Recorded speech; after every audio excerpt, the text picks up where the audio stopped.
Chapter 9. Silvius Hogg was the name that the stranger inscribed upon their inn register that same evening, directly underneath the name of Sangoist, and there was as great a contrast between the two names as between the men that bore them.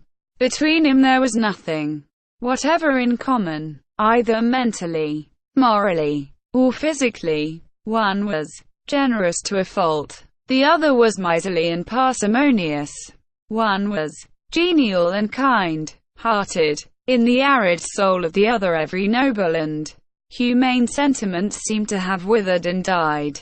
Silvius Hogg was nearly 60 years of age, though he did not appear nearly so old. Tall, erect, and well-built, healthy alike in mind and in body. He pleased at first sight with his handsome genial face, upon which he wore no beard, but around which clustered curling locks of silvery hair, eyes which were as smiling as his lips, a broad forehead that bore the impress of noble thoughts, and a full chest in which the heart beat untrammeled. To all these charms were added an inexhaustible fund of good humor, a refined and liberal nature, and a generous and self-sacrificing disposition. Silvius Hogg, of Christiania. No further recommendation was needed.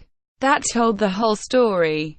And he was not only known, appreciated, loved and honored in the Norwegian capital, but throughout the entire country. Though the sentiments he inspired in the other half of the Scandinavian kingdom, that is to say in Sweden, were of an entirely different character. This fact can easily be explained. Silvius Hogg was a professor of law at Christiania. In some lands to be a barrister, civil engineer, physician, or merchant entitles one to a place on the upper rounds of the social ladder. It is different in Norway, however. To be a professor there is to be at the top of their ladder. Though there are 4 distinct classes in Sweden: the nobility, the clergy, the gentry, and the peasantry, there are but 3 in Norway, the nobility being utterly wanting. No aristocracy is acknowledged, not even that of the office holder, for in this favored country where privileged persons are unknown, the office holder is only the humble servant of the public. In fact, perfect social equality prevails without any political distinctions whatever. Silvius Hogg being one of the most influential men in the country.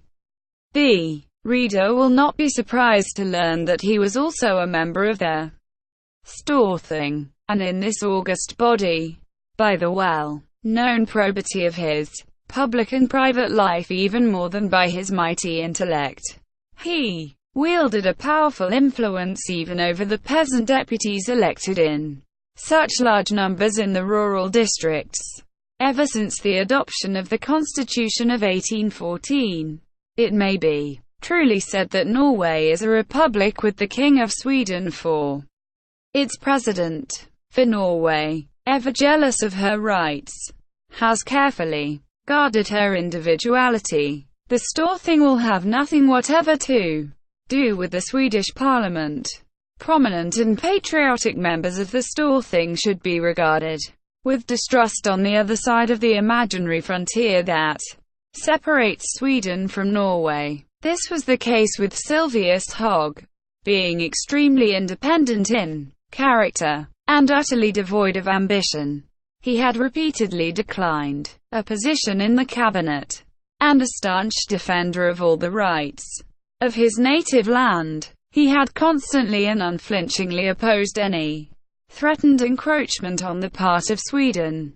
Such is the moral and political gulf between the two countries that the King of Sweden, then Oscar XV, after being crowned at Stockholm, was obliged to go through a similar ceremony at Trondheim, the ancient capital of Norway. Such too is the suspicious reserve of Norwegian men of business, that the Bank of Christiania is unwilling to accept their notes of the Bank of Stockholm.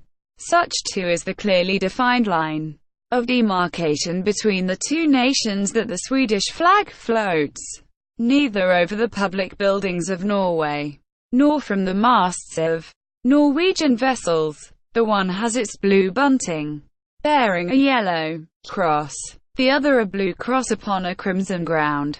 Sylvius Hogg was a thorough Norwegian in heart and in soul, and stoutly defended her rights upon all occasions.